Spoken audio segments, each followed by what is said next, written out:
Sven Kramer en Jorrit Bergsma zorgen voor spektakel op het WK afstand in Kolomna. Kramer beslist de strijd om het goud met 3500ste verschil op Bergsma.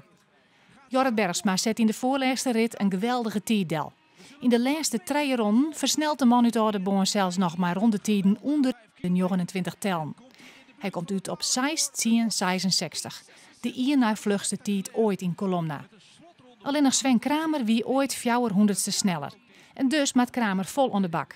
Van zijn voorsprong op Bergsma is in de laatste ronde haast niet meer oer.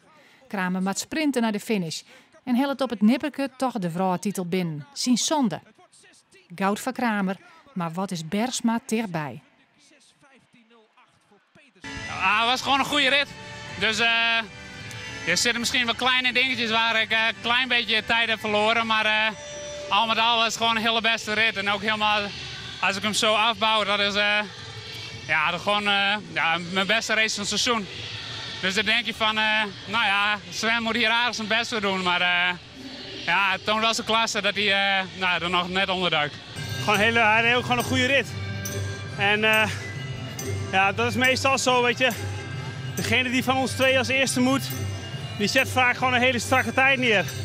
Omdat hij weet dat hij zich niks kan veroorloven. En dan is soms de narijden nog wel moeilijker. En het is gewoon, ik ben er super blij mee.